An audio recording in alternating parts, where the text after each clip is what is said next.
때 우리가 세상 살 때 꽃을 보느냐, 꽃을 창조하신 하나님을 보느냐에 따라서 우리 삶의 어떤 각도, 가치관 이런 것들이 또 우리가 생각하는 것들이 많이 달라질 수 있다고 생각합니다.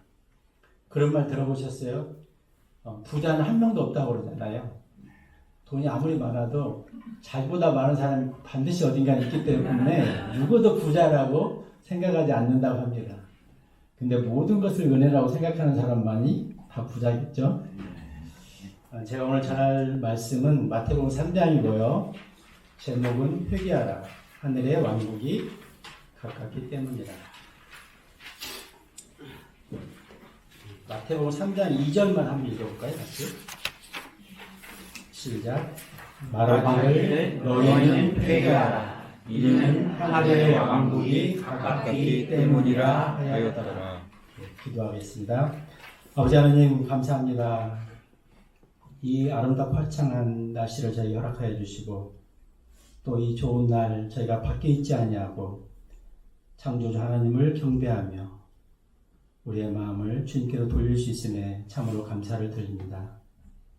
주님, 우리의 삶이 모든 것이 다 주님의 은혜였음을 고백합니다. 주님, 우리는 안개와 같은 삶을 잠깐 살다가 가는 것이 인생이라고 하셨으니 이 짧은 인생에서 우리가 어떤 태도로 어떤 마음가짐으로 살아야 되는지 날마다 깨닫게 도와주시옵소서. 오늘 마태복음 3장을 통하여 다시 한번 주님이 오실 그날을 그리며 또 주님의 명령들에 대한 우리의 마음을 다지는 복된 시간을 갖기를 원합니다. 주님 같이 하여 주시고 또 우리 가운데 아직 구원받지 않은 혼이 있다면 꼭 구원받을 수 있도록 하나님 역사해 주시옵소서. 감사드리며 우리 주 예수 그리스도의 이름으로 기도했습니다. 아멘. 다 아시겠지만 마태복음은 약간 과도기적인 책입니다. 구약과 신약을 연결하는 책이고 또 유대인 중심의 유대교에서 기독교로 바뀌는 책이기도 합니다. 그러다 보니까 마태복음이 생각보다 좀 어려운 책일 수 있어요. 그래서 약간 그 교리적으로도 좀 난해한 구절들도 있습니다. 오늘 3장에 보면은 침례 그리고 하늘의 왕국이 처음 등장하는 단어이기도 합니다. 그래서 오늘 이 한 장을 하루에 한 설교로 하기는 참 좀 버거워요. 그래서 제가 오후에는 오늘 할례와 침례에 대해서 좀 이렇게 성경을 좀 나누고자 하는데 침례 부분은 오후에 좀 집중적으로 나누기를 하고 오늘은 침례 부분은 좀 가볍게 넘어가도록 하겠습니다.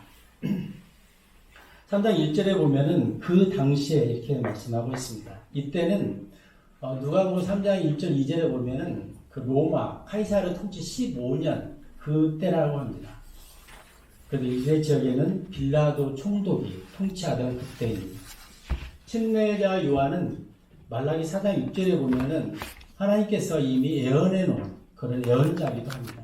하나님께서 말라기 4장 6절에서 내가 이 땅을 저주로 망하게 하지 않기 위해서 한 예비된 예언자를 보내주겠다고 400년 전에 약속한 그 예언자로 침례 요한이 왔다고 생각이 됩니다. 그러니까 하나님께서 말라기 4장 6절을 끝으로 약 400년 동안 어떤 예언자도 이 땅에는 없었습니다. 그러다 보니까 이 땅에는 진리의 말씀도 없었고 예언자도 없었고 참으로 소수의 사람들만이 믿음으로 살던 그런 시대라고 생각이 됩니다.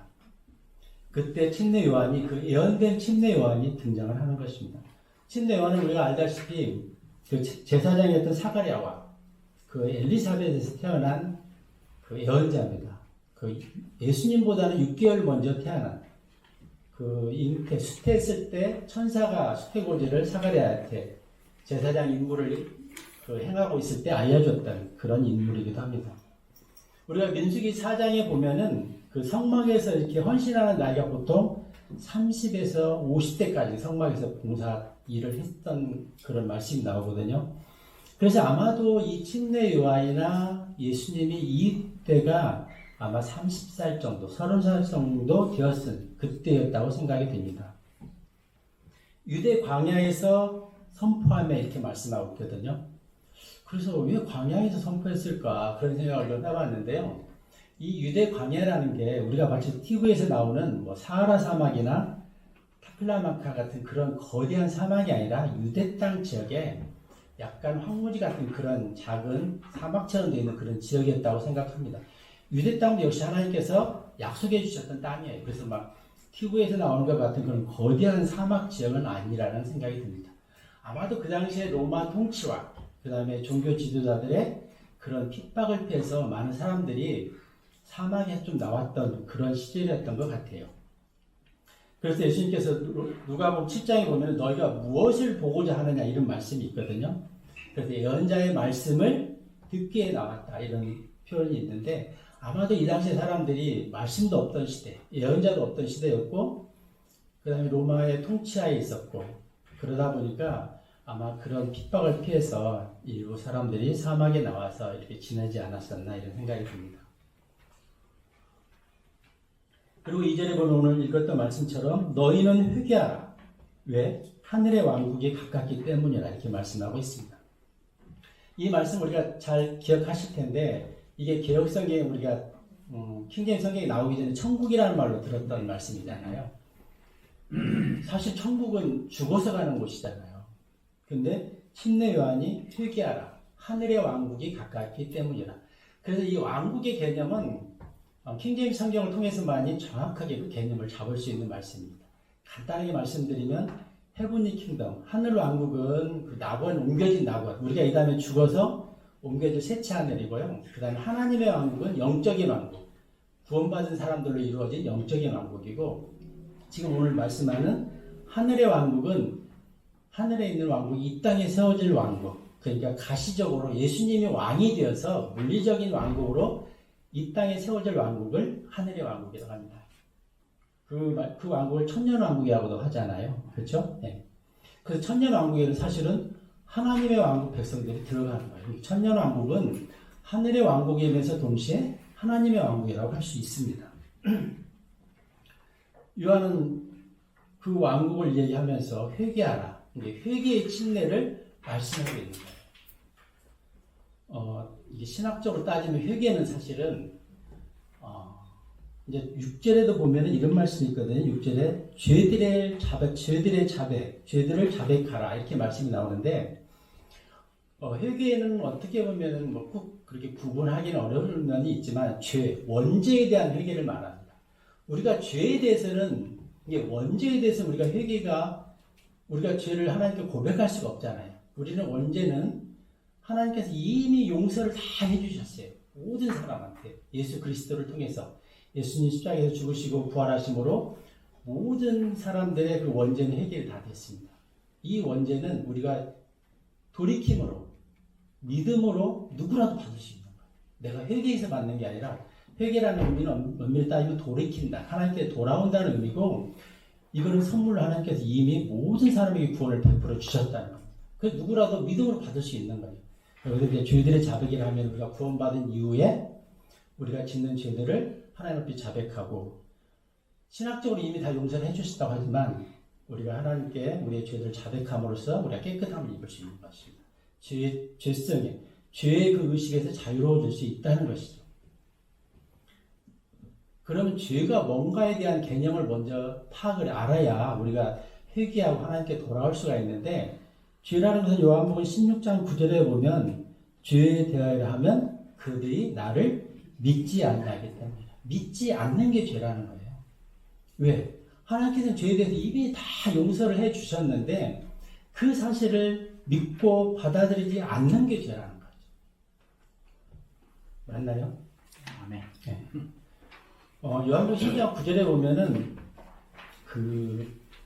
내가 죄에 대해서 그 다음에 심판에 대해서 그 다음에 의에 대해서 내가 책망할 것이다. 세상을 책망하리라고 이렇게 말씀이 되어 있는데 이 말씀 좀 번역상의 오류가 있어요. 사실 밝히 드러내겠다는 거예요.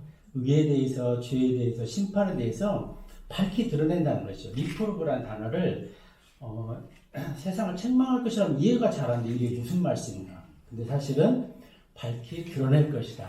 결론적으로 그래서 죄에 대하여 하면 그들이 나를 믿지 않기 때문이라는 거예요. 그래서 원죄는 우리가 지옥에 가는 그 죄는 내가 무슨 뭐 살인을 범하거나 도둑질을 하거나 강도짓을 해서 가는 게 아니에요. 그 죄에 대해서는 하나님께서 이미 다 용서해 주셨는데 그것을 받아들이지 않기 때문에, 믿지 않기 때문에 지옥에 가는 거예요. 이게 너무나 억울한 거잖아요.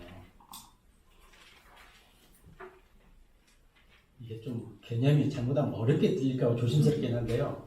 하나님께서는 창세기 그 3장 9절에서 그렇게 아담에게 묻거든요. 내가 어디 있느냐. 제가 한번 말씀 전했던 거 기억이 나는데 하나님께서는 창세기 1장 27절에서 하나님의 형상과 모양으로 사람을 창조하셨잖아요. 그랬죠? 그랬는데 마귀가 아담을 이브를 찾아와서 어떻게 유혹하는 거니? 너가 신처럼 될 수 있다. 신과 같이 될 수 있다고 유혹했고 그 말에 현혹돼서 그대로 선악을 알게 하는 야함의 열매를 따먹었던 거거든요. 이 근본적인 이 원죄는 선악 하나 따먹은 게 문제가 아니라 하나님의 말씀을 거역하고 내가 신처럼 되고자 했던 그 마음이 죄라는 거죠. 사실 루시퍼도 그 교만 때문에 죄를 범한 거예요. 이사야 14장 보면은 다 교만이 죄의 원인이라는 거죠. 그래서 하나님께서 하나님의 형상과 모양으로 창조된 사람이 하나님을 버리고 하나님을 떠나서 내가 주인으로 살고 있는 것, 그게 죄라는 거예요. 이해되시나요? 마치 이런 거예요. 장갑이 사람의 손 모양으로 만들어졌는데 장갑이 나는 손 필요 없고 난 내 마음대로 내가 알아서 살아갈 거야 하는 것하고 똑같은 거예요. 우리가 하나님의 형상과 모양으로 태어났는데 그 모양의 본체이신 하나님을 버리고 사는 것, 그게 죄라는 거예요. 하나님을 떠나 사는 것, 하나님 밖에서 속해 있고 밖의 삶을 사는 것, 그게 곧 죄라는 것입니다. 그래서 근본적인 죄는 행위의 문제가 아니라는 거예요. 소속의 문제라는 거예요. 내가 하나님께 속해 있느냐 아니면 하나님 밖에 속해 있느냐. 근데 안타깝게도 하나님 밖에 있다는 것은 근본적으로는 마귀, 그러니까 사탄의 자녀로 살고 있다는 거예요. 그럼 누군가 이렇게 말할 수 있어. 아, 내가 무슨 마귀의 자녀로 산다는 거야. 나는 하나님을 설령 믿지는 않을지 몰라도 나는 마귀의 자녀로 살고 있지 않다. 이렇게 말할 수 있어요. 근데 이 세상은 사탄 마귀가 주인이잖아요. 통치잖아요. 그래서 나도 모르게 이 세상을 추구하는 삶이 곧 사탄 마귀의 종으로 사는 삶이라는 것이죠. 그래서 사탄 마귀는 늘 우리를 유혹하죠. 네가 다 할 수 있어. 네가 얼마든지 출세할 수 있고 성공할 수 있고 행복할 수 있고 잘 수 있고 계속 그걸 세뇌시키는 거예요. 그게 마귀의 종으로 사는 모습입니다. 근데 한번 잘 생각해 보세요. 우리가 아무리 건강해도 아무리 소유를 빌려도 또 아무리 세상에서 출세를 해도 백년 가나요? 백년 못 간다는 거죠. 우리는 이미 죽음이 우리 문 앞에 와 있는 사람들이에요. 근데 그거를 계속 잊게 만들고 너는 얼마든지 행복할 수 있고 성공할 수 있고 그렇게 계속 마귀에게 속고 사는 것입니다. 그게 죄의 본성이에요. 그런데 회개 같은 회개 아닌 게 있죠. 어떤 감정적인 막 감정이 폭발쳐서 하는 눈물, 어떤 슬픔, 뉘우침, 후회 이런 건 회개는 아닙니다. 가룟 유다도 사실 후회는 했지만 회개는 안 했잖아요. 그래서 어느 날 막 집회 가서 눈물 콧물 흘리면서 막 그런 울고불고 하면서 했는데 나 그때 충분히 회개했는데 이럴 수 있어요. 회개는 내가 왜 죄인인가? 왜 하나님께서 예수님을 통해서 십자가에서 못 박혀 죽고 4일 만에 부활하게 하셨는가? 이런 진리의 말씀을 정확하게 이해했을 때 아, 내가 하나님을 떠나 있었구나. 그래서 내가 이제 내 마음의 중심을 예수님을 받아들이고 내가 하나님께 자녀로 하나님께로 돌아가겠다. 이런 게 진정한 회개일 수 있습니다. 감정적인 막 복받침, 뉘우침, 후회 이런 건 회개 같지만 회개는 아니에요. 그래서 우리가 하나님 없이 살던 삶에서 돌아오는 것, 하나님께로 돌아오는 게 회개라는 것입니다. 그래서 엄밀히 따지면 회개는 우리의 인생에서 한 번 딱 있을 수 있어요. 한 번 내 소속이 사탄의 소속으로 살던 사람이 하나님께로 돌아오는 그것을 회개라고 할 수 있습니다. 바울이 아그리빠 왕 앞에서 자신의 간증과 함께 회개와 복음에 대해서 다음과 같이 설명하고 있어요. 사도행전 26장 18절 한번 보시겠습니다. 사도행전 26장 18절입니다.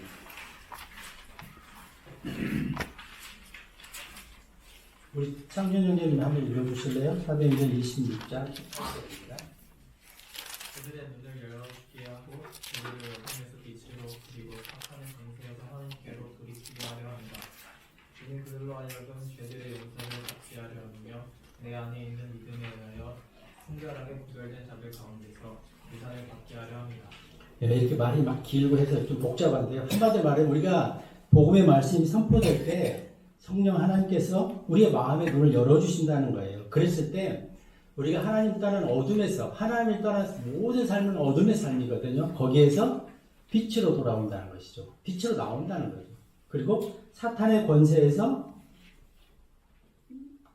하나님께로 돌이키는 것. 그리고 하나님을 떠난 삶에서 돌이켜서 하나님께 돌아오는, 이게 회개라는 거죠. 그래서 죄가 용서된 사람들은 어떻게 된다? 믿음이 하여, 예수 그리스도에 있는 믿음이 하여 성결하게 구별된 성도들과 함께 유산, 구원을 받는다는 거죠. 상속, 유산, 구원을 말하는 거죠. 이게 회개의 결과라는 것입니다. 그래서 우리가 말씀을 들을 때 내가 어둠 가운데 있었구나. 내가 사탄의 자녀, 사탄의 종으로 살고 있었구나. 이것을 알게 되고 거기서 돌이킨다는 것이죠. 우리가 하나님을 떠나서 하는 거, 그게 곧 죄거든요. 우리가 생활 속에서 짓는 죄를 말고 구원받기 위해서 이 죄의 개념을 정확히 아셔야 돼요. 그래야 이 죄에 대해서 내가 돌이켜서 하나님께 돌아올 수 있다는 것입니다. 그래서 내 행위가 성경이 어디에도 봐도요. 성경이 여기 어디에도 구원받지 않은 사람, 자연인에게 착하게 살아라, 선하게 살아라 이런 말 한마디도 없습니다. 구원받은 사람, 하나님에게 자녀가 된 이후에 선하게 살 수도 있고 착하게 살 수도 있고 율법을 지킬 수도 있습니다. 그 전에는 하나님께서 결코 일반인들에게 착하게 살고 선하게 살라는 말을 주문한 적이 없습니다.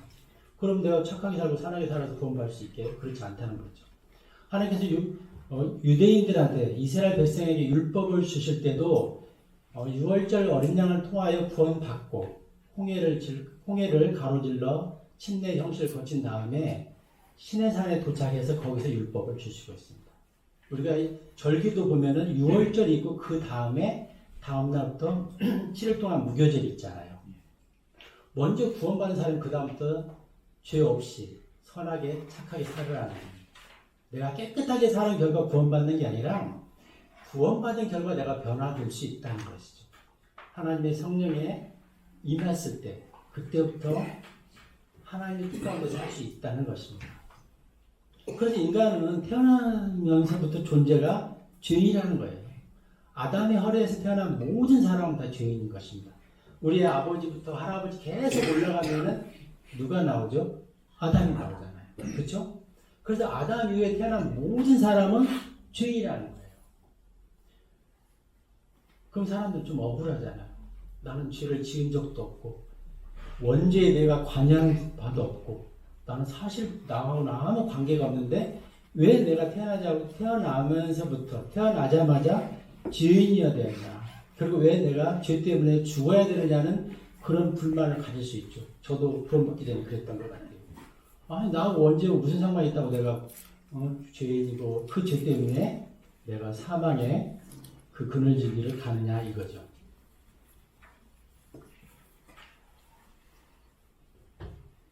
이해 가세요? 제가 좀 말이 좀 어려운 것 같기도 하고 괜찮아요? 그래서 사람은 태어날 때부터 죄인이고 죄 가운데 살기 때문에 다 고난이 있습니다. 제가 아까도 말씀드렸지만 소위의 많고 적음을 떠나서 고통 없는 사람이 한 사람도 없어요. 죄 가운데 고난 속에 살다가 결국은 영원한 지옥의 형벌 가운데 죄로 인해서 가는 거예요. 이 인생이 얼마나 불쌍합니까? 지금 국회에서 잘났다고 아무리 그들이 떠들어도 결국 구원받지 않은 사람은 가는 길이 한 길이라는 거예요. 우리가 삶 속에서 때로는 경우에 따라서는 누군가 나를 힘들게 하는 사람이 있을 수도 있어요. 근데 그 사람도 구원받지 않았다면 결국은 죄 가운데 고난 가운데 살다가 지옥의 형벌 가운데 간다는 것이죠. 그래서 이 세상에서 복음 필요하지 않은 사람은 한 사람도 없습니다. 그리고 이 죄는 내가 노력한다고 해결할 수 없습니다. 사람들은 맨 처음에 이런 복음의 메시지를 몰랐을 때 내가 착하게 살면, 내가 선하게 살면, 내가 그렇게 살아서 그걸 불교에서 뭐라고 하나? 업보를 뭐라고 하죠? 아무튼 그 해탈의 경지에 이르면 구원 받는 걸로 오해할 수 있다. 근데 사람이 자기 노력으로 이 원죄, 죄를 해결할 수 있는 사람은 한 사람도 없습니다. 우리가 한번 생각해 보세요. 내가 아무리 정직하게 바르게 살려고 다짐을 하고 또 다짐을 해도 돌아서면 또 안 되는 거예요. 제가 언뜻 어디서 들었던 얘기 같은데 어떤 사람이 노름을 끊으려고 손을 끊었는데 얼마나 결단을 했어요. 근데 결국 나중에 발로 하더라는 거잖아요. 내 마음의 결단으로 안 된다는 거죠. 그래서 우리는 내가 만약에 노력해서 해결할 수 있다면 하나님께서 예수님을 이 땅에 보내주시지 않아도 됐어요. 각자의 책임으로 돌리면 됐습니다. 근데 그게 안 되기 때문에 하나님께서는 하나님이신 예수님을 이 땅에 보내주신 것입니다. 그 로마서 3장 10절에 의로운 자는 없나니 한 사람도 없다고 했어요. 로마서 3장 23절에는 모든 사람이 죄를 지어 예외가 한 명도 없습니다. 모든 사람이 죄를 지어 하나님의 영광에 이르지 못한다. 에레미야 13장 23절 제가 성경 구절을 안 찾을 때니까 나중에 찾으세요. 또 시간이 너무 많이 갈까봐. 거기 보면 제가 거리 설교할 때 주로 써먹는 말씀인데요. 에티오피아인들이 자기 노력으로 자기 피부 색깔을 바꿀 수 있다? 없잖아요. 아니에요. 표범이 그가 노력해서 그의 점들을 바꿀 수 있나요? 없다는 거예요. 만약에 그럴 수 있다면은 너희가 노력해서 너희 죄 문제를 해결할 수 있다고 하나님 말씀하세요. 이 말은 곧 강한 부정이잖아요. 불가능하다는 것입니다. 우리가 우리 죄 문제를 내가 해결하는 것은 절대로 불가능하다는 것입니다. 그래서 예수님이 그 죄 문제를 해결하시기 위해서 이 땅에 사람으로 오신 것입니다. 그럼 죄와 죄들은 뭐냐 이거지. 하나님을 떠나 살기 때문에 그 증상으로 짓는 게 죄들이에요. 그래서 하나님께로 돌아오기 전에는 어떤 사람에게도 선함을, 의로움을 기대할 수가 없습니다. 물론 구원받아도 여전히 차이가 없으면 문제이긴 하죠. 그래서 요즘 교회나 교회 밖에나 별 차이가 없어도 교회가 능력이 없는 게 사실이기도 해요. 그건 우리가 반성할 사항이고 실질적으로 하나님께서 이 일을 이미 이루어 주신 거예요. 이 죄 문제를 해결해 주신 겁니다. 그래서 이 원죄의 문제를 잘못 오해하면 나라는 사람 입장에서는 굉장히 억울할 수가 있어요. 내가 원죄에 전혀 관여한 바가 없는데 내가 태어나자마자 죄인으로 살아야 되는 이 억울함이 나한테 있는 것입니다. 소속에 대한 선택권이 나한테 주어지지 않았었잖아요. 네가 마귀를 택할래? 하나님을 택할래? 그런 기회도 안 주고 태어나자마자 마귀의 종으로 태어나게 하셨으니까 억울한 것이죠. 근데 우리가 조금 더 사람들한테 이런 쓴뿌리가 있지만 참고 조금 말씀을 더 듣다 보면은요, 그보다 더 큰 은혜가 있음을 우리는 알 수 있습니다. 내 노력으로 안 되는 문제이기 때문에 하나님께서 얼마나 은혜로 이거를 해결해 주셨는지 우리가 알 수 있다는 거죠. 하나님께서는 우리가 이 죄인으로 살고 있을 때 그때 하나님께서 이 죄 문제를 해결해 주셨습니다. 에베소서 2장 5절 한번 보실까요? 에베소서 2장 5절입니다.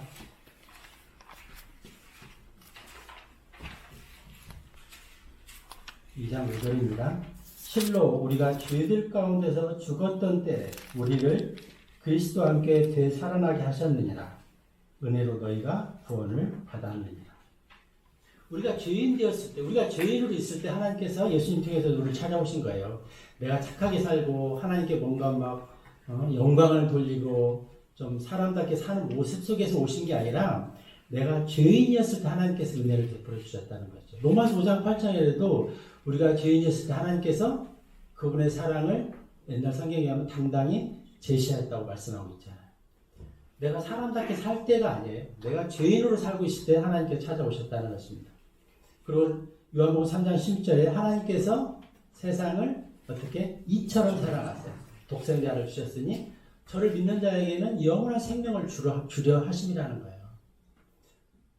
완전한 선물로 주시기 위해서 하나님께서 창조주이심에도 예수님을 이 땅에 보내주셨다는 것입니다. 그래서 그 예수님을 통해서 구원의 길을 다 열어주신 것입니다. 그래서 하나님께서는 디모데전서 2장 4절에 예수님 모든 사람이 구원을 받고 진리를 아는 데 이르기를 원한다고 하십니다. 오늘 암송했던 다음 주 암송 구절이죠. 베드로서 3장 9절. 거기에 보면 뒷부분에 보면 아무도 멸망하지 않고 모두가 회개에 이르기를 원하시는 분이에요. 하나님께 우리가 비록 죄인 가운데 태어나서 죄의 고통 속에 살다가 지옥에 갈 형벌실에 누워 있지만 우리가 누구도 한 사람도 지옥 형벌에서 계속 그 길로 가서 벗어나지 않는 것을 바라지 않는다는 거죠. 모든 사람이 구원받기를 원하시고 계시는 것입니다. 그래서 하나님이신 예수님을 이 땅에 보내주신 거예요. 요한복음 1장 29절에 하나님께서 예수님 뭐라고 하죠? 세상 죄를 제거하시는 하나님의 어린 양으로 했어요. 세상 죄는 그분을 통해서만 제거될 수 있습니다. 내가 선행으로 착하게 살아도 제거할 수 있는 게 아니라는 것입니다. 그래도 고린도전서 15장, 이 복음의 장 15장 그 1절에 4절 보면 칼보리 십자가에서 내가 당해야 할 죄의 값 대신에 예수님께서 채찍에 맞으셔서 피와 불을 다 쏟으시고 죽으시고 삶 안에 부활하심으로 사망의 승리를 선언하신 분입니다. 죄를 알지도 못하시는 분이 죄가 되신 분이 고린도후서 5장 21절에 예수님이라고 말씀하고 있습니다. 그래서 히브리서 9장 12절에서는 십자가에서 피와 물을 다 쏟으시고 자기 자신의 피로 영원한 대속을 이루셨다고 말씀하십니다. 영원한 대속이에요. 일시적인 대속이 아닙니다. 우리가 아팠다 나으면 1000년 살 수 있나요? 100년 살 수 있나요? 어차피 아팠다 나아도 언젠가는 우리는 하늘나라로 가든지 지옥의 나라로 가든지 둘 중에 하나. 근데 하나님께서는 그분을 받아들이고 구원받으면 영원한 생명을 주신다고 했어요. 10,000년도 아니고 10만 년도 아니고 영원한 생명을 주시는 것입니다. 이건 우리가 비교할 수 없는 가치라는 것입니다.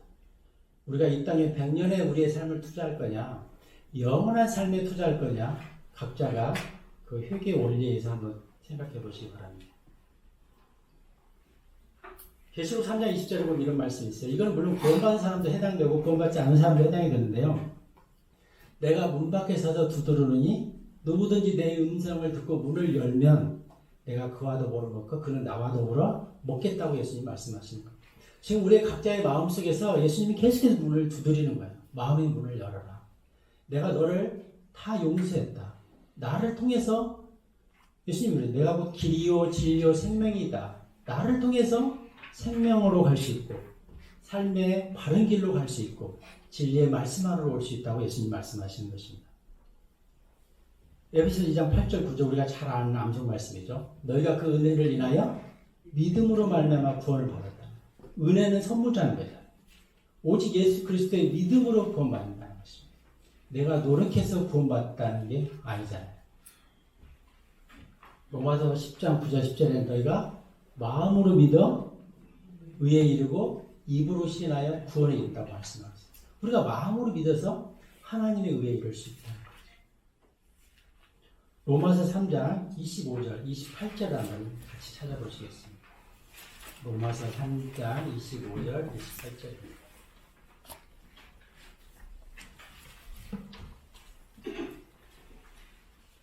하나님께서 그리스도를 그분의 피의 믿음을 통하여 화해 제물이 되도록 세우셨으니 하나님의 인내하심을 통해 과거에 있던 죄들의 사면으로 인하여 그분의 의를 선언하려 하십니다. 내가 말하노니 이때 그분의 의를 선언하시어 그분께서 정당하게 되시고 또한 예수님을 믿는 자의 정당함을 입증하시는 분이 되려 하십니다.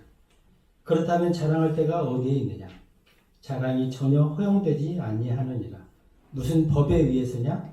행위들의 법에 의해서냐? 아니라 오직 믿음의 법에 의해서니라. 그러므로 우리는 사람이 율법의 행실들이 없이 믿음으로 정당함을 입증받는다고 결론을 내립니다. 그래 여기 보면 어떤 행위의 법도 아니고 율법의 법도 아니라는 거죠. 이 정당함이라는 게 우리인데 의롭다고 하나님이 인정해 주시는 거예요. 그게 예수 그리스도의 믿음으로 26절에 보면 그분의 의를 선언하시어 그분이 우리를 의로움이 하나도 남을 게 없는데 의롭다고 인정해 주시는 거예요. 그게 얼마나 놀라운 선물입니까? 왜? 예수님께서 이미 화해 제물로 바쳐졌기 때문에 그것을 통해서 우리를 의롭다고 인정해 주신다는 것입니다.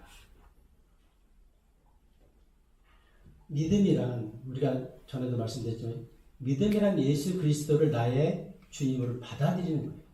내가 죄인이었고 이제 그분이 나의 죄를 십자가에 다 용서해 주셨다는 사실을 듣고 그분을 받아들이는 게 믿음이라는 것입니다. 요한복음 6장 12절에 영접하는 자, 곧 그를 믿는 자들에게 하나님의 자녀가 되는 권능을 주셨다는 것입니다. 그래서 누구라도 내가 죄인이라는 사실을 알고 이제 예수님을 나의 주님으로, 나의 정말 죄를 용서해 주신 그 하나님으로 내가 믿고 받아들이겠다 하면 누구라도 믿을 수 있는 거예요. 이거는 시간이 필요한 것도 아니고 아니면 어떤 나의 노력이 필요한 것도 아닙니다.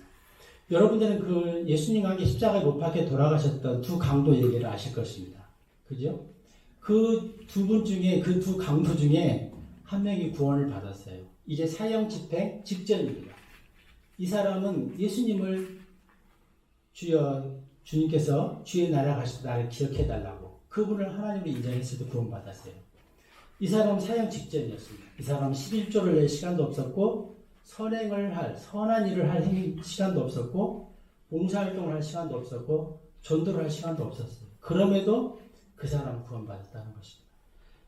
사형 직전의 강도가 구원받았다면 우리 중에 구원받는데 조건이 필요한 사람은 아무도 없다는 것이죠. 누구라도 구원받을 수 있다는 것입니다.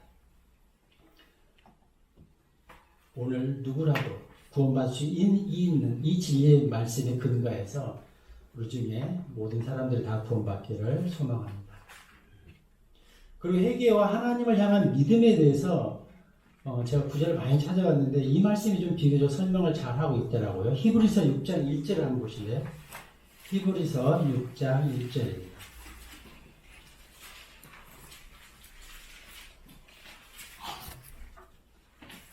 히브리서 6장 1절. 우리 소희자매 찾았어요? 한번 읽어봐 주세요. 그러므로 그리스도의 교리의 원칙들을 떠나 우리가 완전함으로 나아가자. 그 기초를 다시 놓지 말지니 죽은 행위들에서의 회개에 관한 기초와 하느님을 향한 믿음에 관한 기초와. 여기서 보면 좀 우리가 분석해서 보면은 회개는 죽은 행실과 관련된 약간 과거적인 표현이고 믿음은 하나님을 향해 나아가는 미래적인 그런 동력이 된다고 저는 생각이 됩니다. 회개와 믿음은 동시에 일어나는 거예요, 사실. 자, 우리가 죄인인 걸 알고, 이제 내가 이 죄 때문에 고통 가운데 살고 영원한 지옥의 형벌이 나한테 이미 사형 선고가 내려졌구나 사실을 알면 이거를 벗어내야 되잖아요. 그럼 어떻게 벗어날 수 있느냐? 예수 그리스도가 나를 대신해서 이미 십자가에서 대속의 죽음을 통해서 이걸 다 갚아주셨다는 걸 내가 믿을 때, 그때 믿을 수 있는 거예요. 회개라는 어떤 특별한 행위는 필요하지 않아요. 믿음으로 예수 그리스도를 받아들이는 것, 거기에 이미 회개가 포함되어 있다는 것이죠.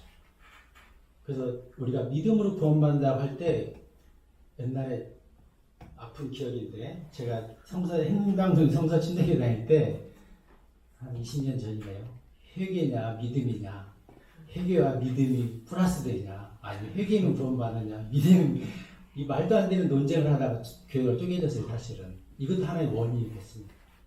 그래서 믿음 안에는 회개가 포함되어 있습니다. 내가 왜 믿어요? 내가 죄 가운데 이미 죽는 존재라는 걸 알기 때문에 예수님을 믿게 되잖아요. 거기에는 회개가 포함되어 있다는 것입니다.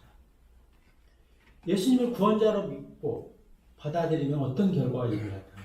제가 구원받고 첫 번째 암송한 말씀입니다. 요한복음 5장 24절 한번 보실까요? 요한복음 5장 24절. 저는 이 말씀이 저를 참 위로를 많이 했던 말씀이에요.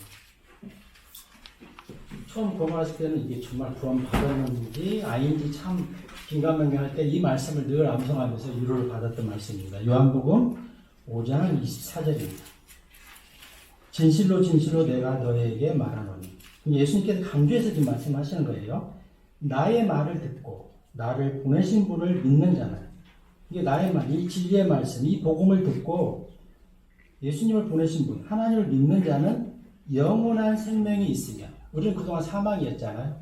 영원한 생명이 있으며 정죄에 들어가지 아니하고 오히려 사망에서 생명으로 오게 되는 거예요. 그러니까 우리한테는 더 이상 심판이 없다는 거예요. 정죄가 없다는 겁니다. 그리고 사망에서 생명으로 옮겨졌다. 이 세 가지 축복이 동시에 우리한테 일어납니다. 그래서 히브리서 9장 27절에 보면 한 번 죽는 것은 사람에게 정해진 것이요 그 후에는 심판이 있다고 했는데 심판이 없고 죽는 것도 없어요. 이제. 믿습니까? 우리는 이미 새치 하늘에 소속되어 있는 사람들이에요. 얼마나 영광스럽습니다. 우리가 지금 광화문에 나라가 없어질까봐 염려해서 많이들 모이는데요. 정말 저도 그것 때문에 때로는 뭐 스트레스 많이 받기도 하죠. 근데 정말 우리가 염려할 것은 하나님의 나라가 묻혀지는 걸 염려해야 돼요. 사실. 그렇죠?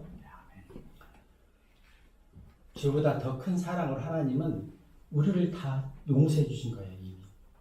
그리고 그 영원한 생명의 선물은 하나님께서 묻지도 따지지도 않고 이미 모두에게 각자에게 다 주었다는 거예요. 우리가 안 보여서 그렇지 이 구원의 선물이 모든 사람들, 길거리에 걸어가는 사람이든 아니면 어디서 뭐 설령 불경을 드리는 사람이라 하더라도 그 사람들 앞에 이 복음의 메시지 와포라스요 구원이 주어져 있어요. 이 선물을 누구라도 이 진리를 알고 받으면 다 받을 수 있어요.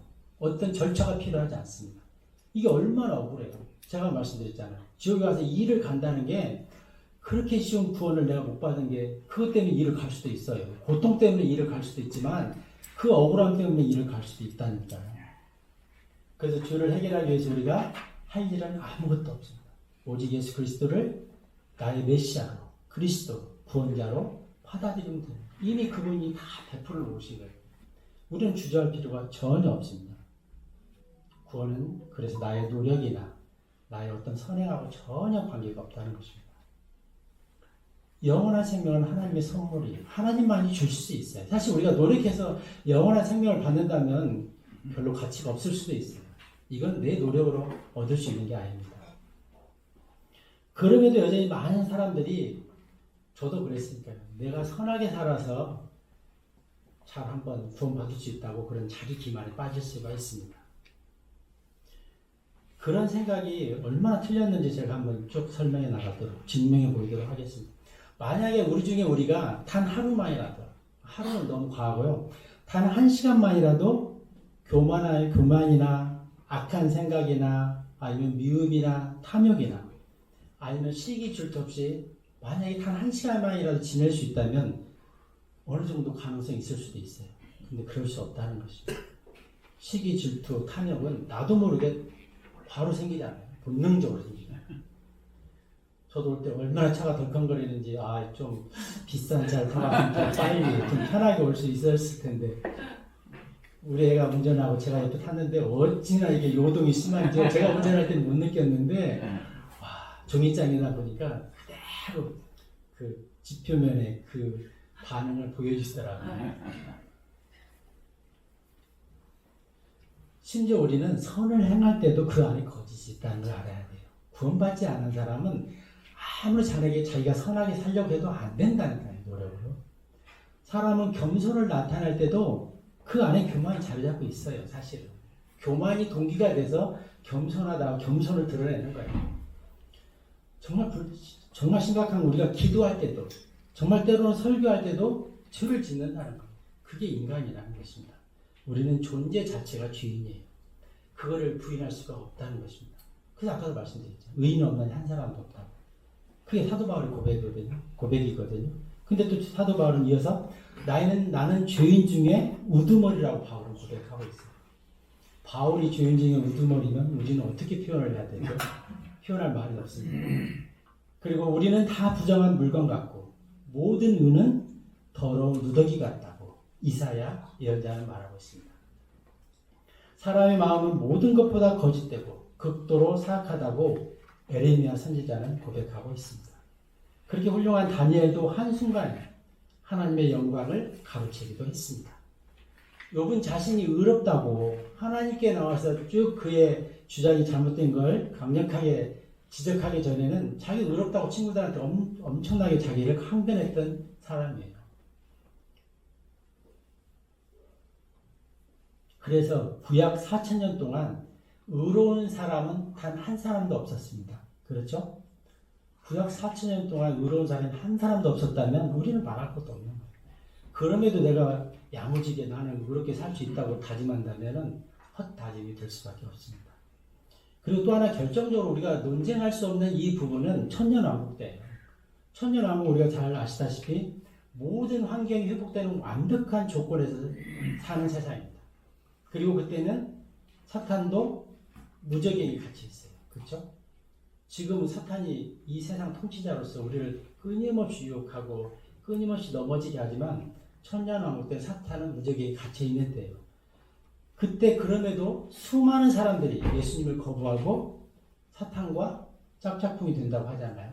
그래서 우리는 결과적으로 내가 죄를 짓는 것은 환경의 탓도 아니고 뭐 배움이 짧아서 하는 것도 아니고 소유가 없어서 하는 것도 아니라는 거예요. 이건 우리의 근본의 본성의 문제라는 것입니다. 그래서 이 본성의 문제를 하나님께서 예수님을 통해서 해결해 주신 거예요.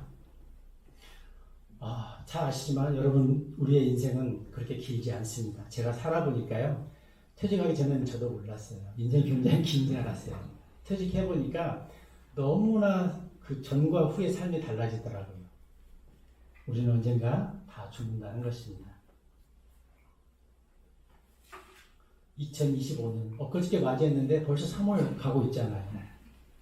그래서 우리가 이 땅에서 어떤 모습으로 살아도 우리는 100년 가지 못한다는 거예요. 너무나 짧은 인생을 살다 갑니다. 그래서 요한복음 6장 23절에 보면 살리는 것은 영이요 육은 아무것도 유익하게 하지 못한다는 거예요.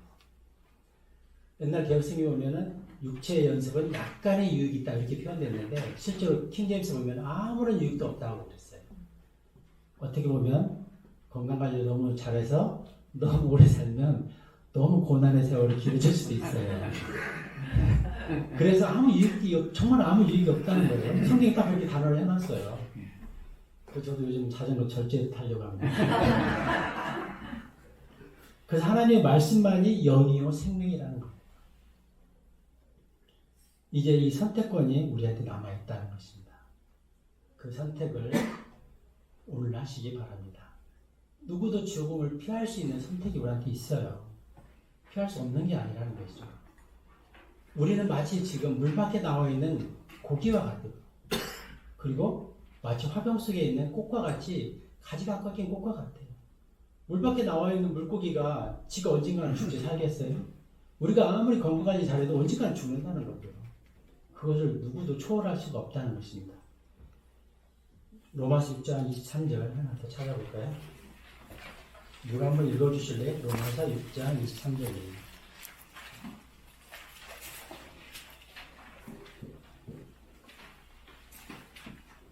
이는 죄의 대가는 사망이요 반면에 하나님의 선물은 우리 주이신 예수 그리스도를 통한 영생이기 때문이라. 그렇죠. 죄의 대가가 사망이었잖아요. 그런데 하나님의 선물은 예수 그리스도 통한 영원한 생명이라는 것입니다. 우리는 죄를 두려워할 필요가 없어요. 내가 원죄 주인으로 태어난 걸 억울해할 필요도 없어요. 우리는 하나님 안에서 예수 그리스도를 통한 영원한 생명이 주어졌기 때문에 그거를 선택하면 되는 것이지 내가 왜 원죄 이걸 따질 필요가 없어요. 내가 설령 원죄 죄인으로 태어나지 않았어도 제가 쭉 증명했던 것과 같이 죄 없이 살 수가 없기 때문입니다.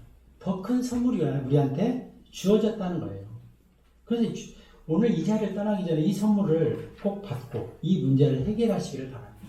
그러면 정말로 저는 그랬어요. 하늘을 나는 것 같은 그런 감격을 느꼈어요. 수고하고 무거운 짐진 자들 다 내게로 오라고 그랬잖아요. 그분 안에 가면 진정한 쉼이 있습니다. 안락의자가 우리에게 쉼을 주는 게 아니에요.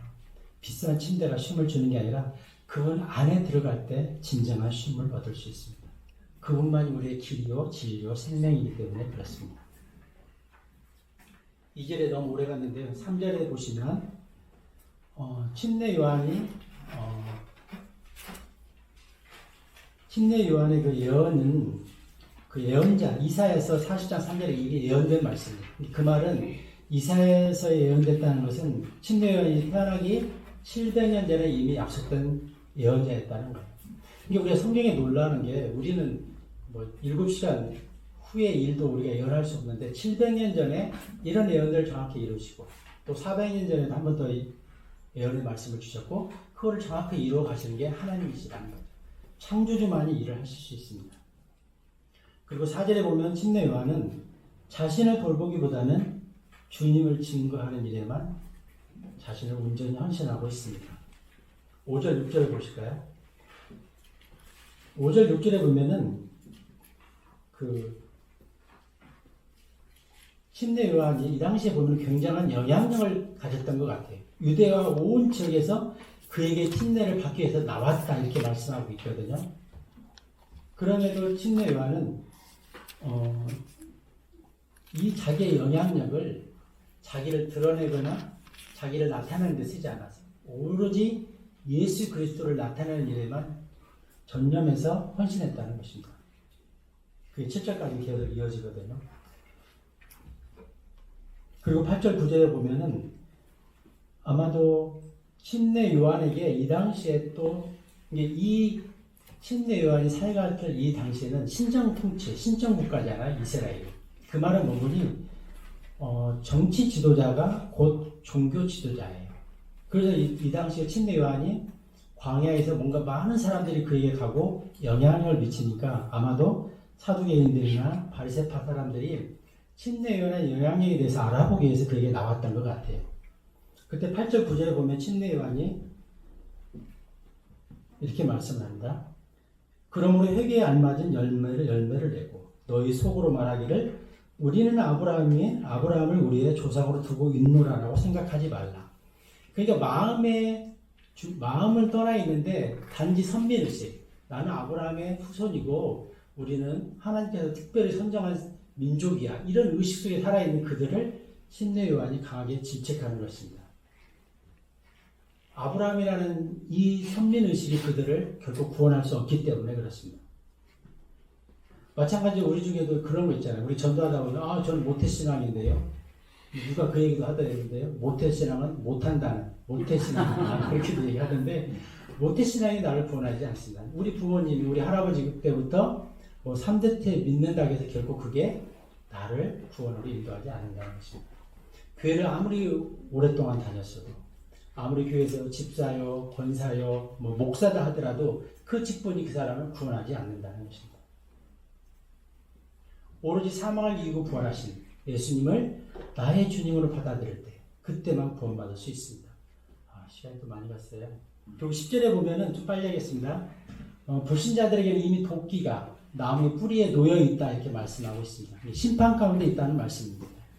에베소서 2장 1절에 보면은 죽었던 너희를 그렇게 말씀하고 있거든요. 이미 죽어 있다는 거예요. 구원받기 전까지는 모든 사람이 살았으나 영적으로는 죽은 존재라는 것입니다. 죽었다는 것은 지옥, 불심판에 던져질 운명이라는 것입니다. 11절에 보면은 나는 정령 회개에 이르게 하기 위하여 너희에게 물로 침례를 주노라. 그러나 내 뒤에 오신 그분께서는 나보다 더 막강하시니 나는 그분의 신발을 받쳐들 만한 자격도 없노라. 그분께서는 너희에게 성령님으로 침례를 주실 것이요 또 불로 침례를 주시리라. 이 말씀도 굉장히 오해가 많은 말씀인데요. 사실 우리 신발 뭐라고 하죠? 개혁성경 신들매라 뭐라고 하죠? 지금 좀 애매하게 표현돼가지고 잘 이 말씀 정확히 이해하기 어려웠었는데 이게 예수님의 신발을 들기도 나는 감당할 그런 능력이 없다. 침례 요한의 자리를 겸손하게 그렇게 말하고 있습니다. 이 말은 사실은 사실이라고 저는 생각이 돼요. 이게 겸손하게도 침례 요한이 일부러 그런 표현을 썼다고 저는 생각하지 않습니다. 창조주 하나님을 우리도 마찬가지예요. 그분의 신발인데 우리가 들을 수 있겠어요? 아니라는 것입니다. 요한은 군중들 앞에서 그럼에도 철저하게 자기를 부인하고 오직 예수 그리스도만을 드러내고 있습니다. 우리가 이 땅에 살 때 구원받고 하나님의 자녀로 살 때 우리의 삶의 태도를 한번 요한의 관점에서 점검해 볼 필요가 있습니다. 우리가 누구의 영광을 추구하며 누구를 위해서 우리가 존재하고 또 살아야 되는지를 침례 요한의 관점에서 보면은 쉽게 답을 찾을 수가 있습니다. 사실 내가 별로 잘 안 나갈 때는 하나님께 영광을 돌리기가 의외로 쉬울 수도 있습니다. 근데 만약에 대형교회 목사가 되면은 쉽지 않다고 저는 생각합니다. 우리의 존재는 어떻게 살고 있다 하더라도 하나님의 기쁨과 영광을 위한 존재라는 것을 우리가 잊지 말아야 됩니다. 그리고 또 하나 여기에 보면은 불로 성령님으로 침례를 주실 것이요 컴머 있고 또 불로 침례를 주시고 이렇게 되어 있는데 개혁성경에는 성령님과 아마 불로 이렇게 되어 있을 거예요. 그래서 성령 침례, 불 침례를 다 좋은 걸로 간주를 해요. 그래서 막 불 받으라고 그런 말씀들 하잖아요. 일반 교회 목사님들이. 그래서 불로 받은 불 침례라는 건 지옥에 가는 불 호수를 말하는 거거든요. 사실 그런 저주의 말도 사실은 없습니다. 이게 성령님으로 주신 침례가 따로 있고 불로 주는 침례가 따로 있다는 거죠. 컴마로 나뉘어져 있습니다. 근데 이거를 오역에 의한 오해로서 그렇게 불받으라는 것들을 많이 부흥사들이 얘기하고 있는 것을 본 적이 있습니다. 그 불침례는 좋은 의미가 아니라는 거예요. 여기 앞에서 분명하게 설명을 하는데 알맹이는 그러니까 알곡은 성령으로 침례를 받고 죽정이는 불로 침례를 받는 거예요. 구원받은 사람은 성령님으로 다시 태어나 거듭나는 그런 놀라운 은혜를 경험하고 우리가 구원받지 않으면은 영원한 죽어서 불호수 심판을 받는다는 것입니다. 이게 침례라는 개념이 약간 오후에 말씀을 드리겠지만 약간 복선적인 내용이 있는데 침례가 잠겨서 끝나면 그것 굉장히 저주입니다. 불침례는 거기서 나오는 길은 없잖아요. 침례의 원래 목적은 그 담그다는 거잖아요. 불에 담그는 거예요. 근데 거기서 나오지 못한다는 거 얼마나 큰 저주예요. 그게. 그래서 여기서 불침례는 앞에서 설명한 바와 같이 쭉정이들을 심판의 결과로 지옥 불호수에 던져지는 그 불침례를 말하는 것이라는 것입니다. 그 12절에 보면 그 불침례와 성령 침례의 대상들을 정확하게 말씀해주고 있습니다. 10절에서 그 도끼와 12절의 키는 심판의 도구로 사용되고 있어요. 저희 같은 경우는 키에 대해서 잘 알잖아요. 아마 요즘 청소년들은 키를 잘 모를 것 같아요. 그렇죠? 우리는 어머니들 채라고 했던 거기도 해요. 그 알곡과 쭉정이를 가르는 바람을 가르는 그런 도구잖아요. 그렇죠? 그래서 하나님께서 그 도끼와 그 키를 가지고 알곡과 쭉정이를 가른다는 것입니다. 심판의 도구라는 것이죠. 우리가 이 심판에서 벗어나는 길은 믿음으로 예수님을 받아들인 것밖에 없습니다. 그리고 13절, 14절에 보면 예수님께서도 멀리서 갈릴리에서부터 요르단까지 내려오셨어요. 침례 요한에게. 왜 오셨죠? 침례를 받으시려고 오셨어요. 그러면서 침례자 요한이 굉장히 난감해요. 내가 당신한테 침례를 받아야 되는데 나한테 침례를 받고자 하십니까? 했을 때 예수님께서 그렇게 말씀하시거든요. 모든 나를 침례를 줘라. 그래서 모든 의를 성취하려 함이라 이렇게 말씀을 하세요. 이 모든 의라는 게 뭘까요? 간단히 말씀드리면 첫째는 예수님이 하나님의 아들이심을 공개적으로 선포하는 거예요. 이 모든 의라는 것이. 요한복음 1장 31절에서 34절에 잘 나와 있는데요. 요한복음 1장 31절부터 보면은 이스라엘에 공개적으로 예수님이 그리스도라는 것을 하나님의 아들인 것을 알리기 위함이라는 거죠. 그리고 두 번째는 죄가 없어진 예수님께서 죄인과 같이 하나님의 명령인 이 침례에 본을 보이셨다는 것입니다. 그리고 이것은 어떤 의미도 또 포함되어 있는군요. 누가복음 12장 50절에 보면은 예수님께서 나에게 받아야 할 침례가 있다고 또 말씀을 하세요. 지금 침례자 요한에게 물론 침례를 받지만 내가 아직 받아야 할 침례가 있다. 그것은 뭐니? 고난의 침례, 십자가의 침례를 말하고 있습니다. 그리고 이 모든 의 속에 또 하나 세 번째는 뭐니? 침례 요한이 기다리던 침례 요한은 사실은 메시아를 기다리고 있었어요. 근데 사실은 예수님이 그라는 걸 잘 몰랐던 것 같아요. 알 수가 없잖아요. 근데 뭘로 증명하느냐? 침례를 주었을 때 하늘에서 하나님의 영께서 비둘기같이 그 위에 내려올 자, 그가 메시아라는 것을 알고 있었잖아요. 그 예수님의 침례를 통해서 하나님의 영께서 예수님한테 임하는 걸 보고 이분이 메시아라는 것을 알 수 있었다는 것입니다. 공개적으로 예수님이 누구라는 것을 알 수 있도록 보여주셨다는 것입니다. 그리고 마지막으로 이 모든 의를 이루는 것 중에 하나가요. 예수님이 이 침례를 기점으로 이제 공생애가 시작됩니다. 어떻게 보면은 인간 예수님은 더 이상 존재하지 않습니다. 예수님은 더 이상 목수도 아니고 요셉이나 마리아의 아들도 아니라는 것입니다. 이제 인간 예수님이 아니라 하나님이신 예수님이 공적인 공생애를 시작하시는 거예요.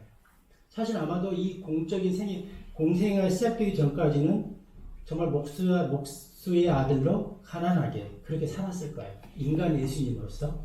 근데 이제 이때부터는 만왕의 왕으로, 만주의 주이신 주님으로, 그리고 메시아로서 이제 그분의 공적인 사역을 시작했다는 것입니다. 그게 예수님이 침례를 통해서 요한에게 침례를 받을 때 그게 쭉 증명이 되는 걸 볼 수 있거든요. 그래서 17절에 보면은 여기서 동시에 삼위일체 하나님을 드러내요. 그리고 나서 보라 10절에 하늘로부터 한 음성이 말씀하시기를 이는 나의 사랑을 받는 아들이니 하나님께서 이렇게 말씀하시고 있거든요. 그리고 내가 그의 안에서 매우 기뻐하노라 하셨느니라. 이게 16절에서 하나님의 영께서 비둘기같이 내려왔고 17절에서 하늘에서부터 한 음성이 하나님의 음성이 들렸다는 것입니다. 근데 예수님과 음성으로 들렸던 하나님과 성령 내려 비둘기처럼 내려온 성령님이 삼위일체 사역을 보여주고 있습니다. 이 삼위일체는 저는 처음에 침례 그 행당동 성서 침례교에서는 양태론으로 삼위일체를 배웠어요. 근데 제가 공부해보니까 양태론은 틀린 말이에요. 양태론이라는 게 뭔 거니? 나는 직장에서는 예를 들어서 무슨 사원이고 집에서는 남편이고 또 교회에서는 형제고 아니면 뭐 여러 가지 있잖아요. 이게 양태론. 이거 뭐 30개도 만들 수 있겠네. 이거. 그 양태론은 좀 아닙니다. 그 다음에 이제 사랑 침례교에서는 시간으로 이제 비유적으로 설명을 하시더라고요. 과거, 현재, 미래. 그래서 이게 다르지만 하나다. 근데 삼위일체는 제가 볼 때는 무엇으로도 정확하게 설명할 수가 없어요. 왜 그런 거니? 삼위일체는 각각의 인격으로 존재하시면서 또 한 하나님이시거든요. 그렇잖아요. 한 하나님으로 지금 각각으로 존재할 수 있는 건 없거든요. 예를 들어서 사랑침례에서 이렇게 모든 생명, 모든 물체는 가로, 세로, 높이라는 게 있잖아요. 그래서 가로, 세로, 높이, 이게 삼위일체와 비슷하다. 근데 이게 따로 가로 따로, 세로 따로, 높이 따로는 뭐 존재할 수 없잖아요. 우리가 여기서도 하나 생각해 볼 수 있는 것은 하나님의 말씀은 진리의 말씀이고 그것은 내가 그냥 믿음으로 받아들여야 하는 말씀이지 자꾸 이해하려고 하면 안 되는 것 같아요. 저는 이제 성경 공부하다가 막히고 뭔가 답이 안 나오면 계속 그 말씀을 묵상하고 생각하잖아요. 뭐 잠결에도 때로는 하나님께서 그걸 알게 열어주시기도 하고 그렇더라고요. 그 성령 하나님께서 답을 주시기 전에는 내가 이 무대를 막 그거를 내 지각으로, 지식으로 그거를 비유적으로 만들려고 할 필요 없는 것 같아요. 그냥 믿으면 됩니다, 성경은. 우리가 믿을 수 있는, 내 지각으로 믿을 수 있는 게 많지 않아요, 성경은 사실은. 그래서 우리가 믿음으로 성경을 받아들이면 충분히 또 하나님께서 그 믿음의 그 보폭만큼 또 마음의 문을 성령님께서 열어주시고 그렇게 해서 우리의 믿음이 한 단계 한 단계 성장할 수 있습니다. 다시 한번 말씀을 정리하자면은 구원은 선물입니다. 그리고 그 구원을 받는 데는 어떠한 장애물도 조건도 필요하지 않습니다. 내가 정말 내 마음속에 예수님을 개인의 구조로 영접해서 정말 내가 지금 죽어도 천국에 갈 확신이 없다면 오늘을 넘기지 마시고 꼭 그 문제를 해결하시고 가셨으면 좋겠습니다. 마태복음 3장 12절을 우리 같이 한번 읽고 제가 기도하고 마치겠습니다. 마태복음 3장 12절입니다. 시작. 그분의 피가 자신의 손에 들려 있으며 그분께서 자신의 마음을 철저히 깨끗하게 치우실 것이요 자신의 미라를 옥시 창고 안으로 모으시리라. 그러나 적정이는 그분께서 꺼지지 않는 불로 태워 버리시리라. 아멘. 기도하겠습니다. 아버지 하나님,